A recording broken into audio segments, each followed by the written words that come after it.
Okay, and we are back again for January 4th with Dr. P. McCall-Robinson and Insight Me's Pull Up a Seat with a review of the Daily Stoic, our 366 meditations on wisdom, perseverance, and the art of living.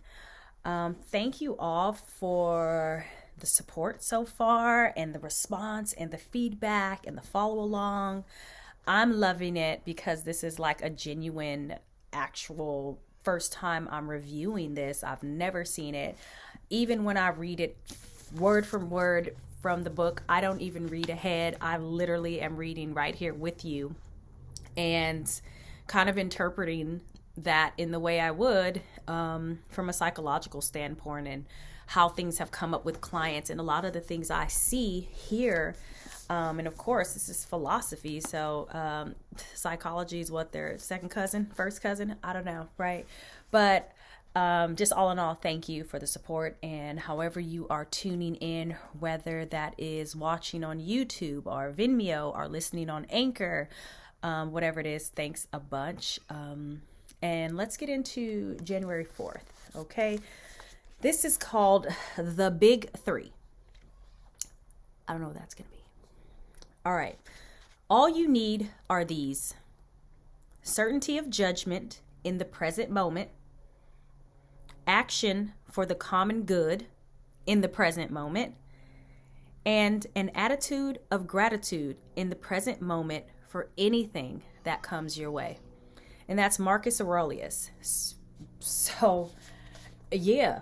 I mean, just like yesterday's be ruthless to the things that don't matter, this is huge. Like this big three, all you need are these three things: certainty of judgment in the present moment.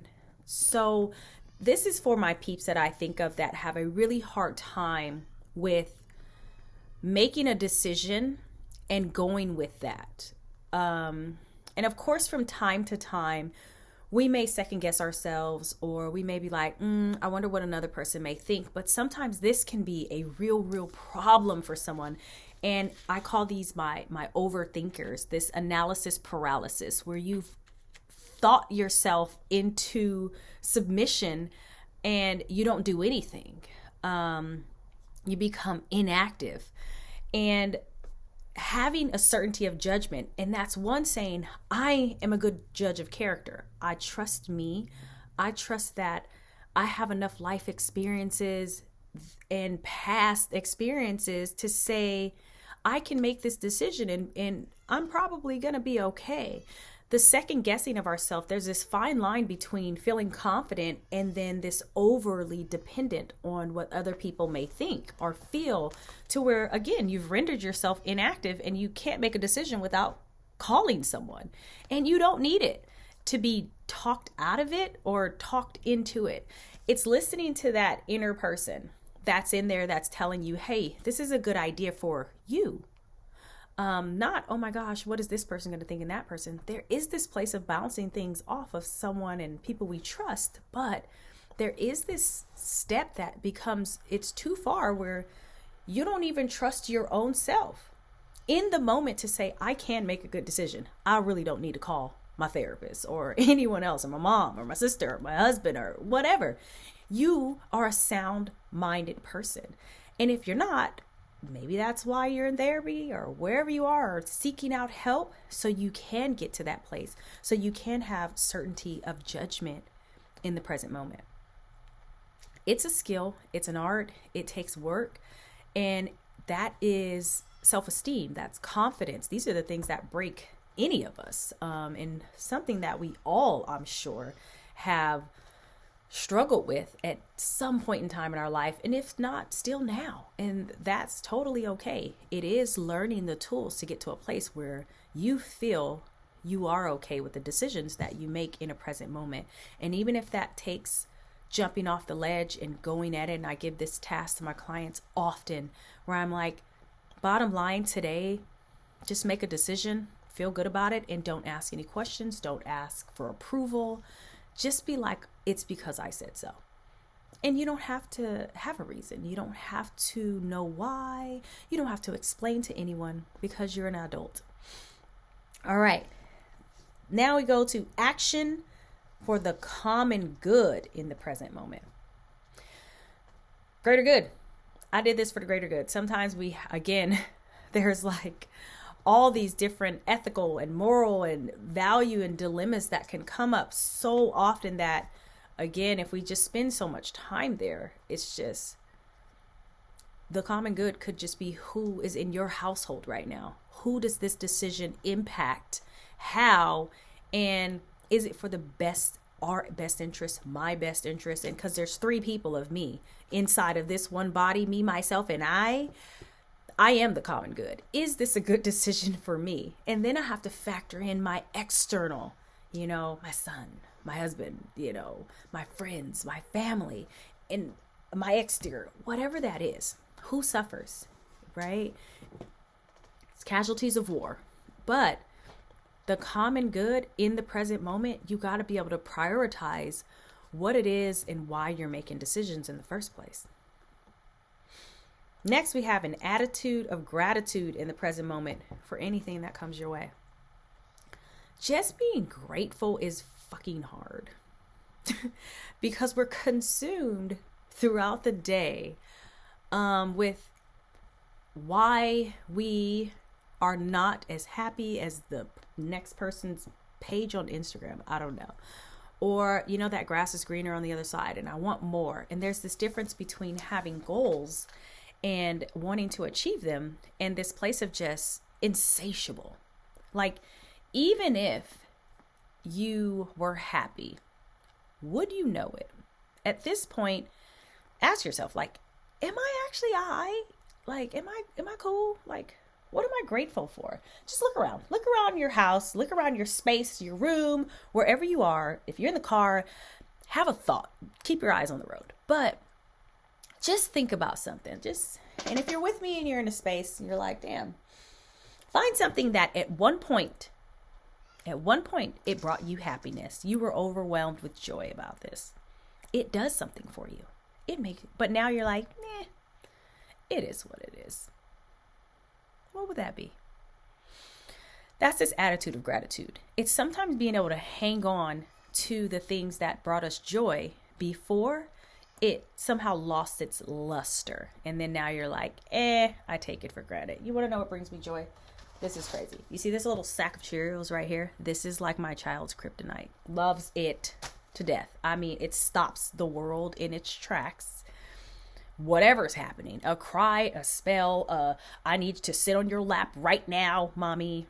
I pop a couple of those multi-grain Cheerios in his mouth and then I'm going to hang on to that forever. Okay, I'm going to laugh like this. And someday he's going to discover Honey Nut Cheerios and these aren't going to work anymore. But it's thinking of something that could be as small and as simple as some freaking Cheerios. Like when you have breakfast and you're just like, just in your space.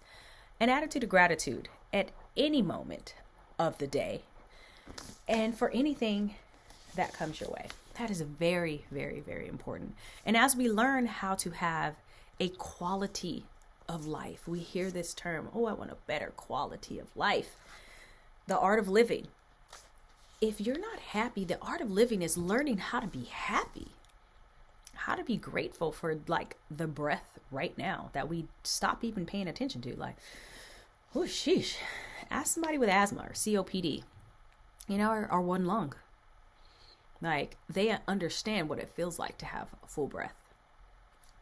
Yes, it's dramatic, but it makes sense. Grateful works. All right, moving on. Perception, action, will. Those are the 3 overlapping but critical disciplines of Stoicism, as well as the organization of this book and year-long journey you've just begun. Okay, so are we checking that out? Those are the 3 overlapping but critical disciplines. So, and like I said, the organization of this book and this year-long journey. It's a big deal. Thank you for being on this journey with me. Tell your friends. There's more to philosophy, certainly, And we could spend all day talking about the unique beliefs of the various Stoics. This is what Heraclitus, I guess, see, this is how you know I did not practice any of this before. Heraclitus, Heraclitus, Heraclitus, thought. Okay, this is what he thought. Zeno is from Citium, a city in Cyprus, and he believed ... But would such facts really help you day to day? What clarity does trivia provide? Instead, the following little reminder sums up the three most essential parts of Stoic philosophy, worth carrying with you every day into every decision. Control your perceptions. Direct your actions properly. Willingly accept what's outside your control. That is all we need to do. That's like hashtag say less, right? So as we talked about January being the month of clarity, and we started off with control versus choice. And yesterday was be ruthless to the things that don't matter. Control your perceptions. That's all you can do. You can't control what another person is doing, how they're seeing it, how they're viewing it. You can control your perception, though. How do you choose to see the world? As a pessimist or an optimist? Is the glass half full? Some people say, well, that depends on if I'm drinking or if I'm pouring. But is your glass half full or half empty? Again, these are our perceptions of how we choose to go along and kind of see life. Direct your actions properly. Who you mad at, son? Really upset with? When we stop trying to control another, they definitely lose power in their stronghold on us and their effect on us. The one thing I love when people say this to me during sessions is, oh, they made me so angry, I just had to. Like, no. Let's talk about why you got so angry. How did they make you angry? Well, they pushed my buttons. Why do they know your buttons? No. What are you, 6? Like, nobody holds your remote control. You hold it. And if you hand it over to someone, sit up, take some fucking responsibility. And no, hitting people and smacking people and like going off on rants because someone said something to you you don't like. You get to direct your actions properly. Why don't you like revamp in the way and who you're talking to and the information you're choosing to share with them and the way you are receiving their information and the way you are deciding to have this person in your life versus figuring out a different way to say, maybe it's time for me to reevaluate. There's a lot of I statements in there, and that pointing, we always say there's 3 pointing back at you. Pay attention to you first. Direct your actions properly. And last, willingly accept what's outside your control. Once we get that down, they say that is all we need to do. So we got work to do, people. We got work to do, because I definitely am stuck with willingly accept what's outside your control. You hear the operative word in there, willingly? Like, it's not like I wake up in the morning and I'm like, okay, I'm going to accept all the things that I cannot control. I don't willingly do it, but I definitely do it for the greater good. Back to that other one.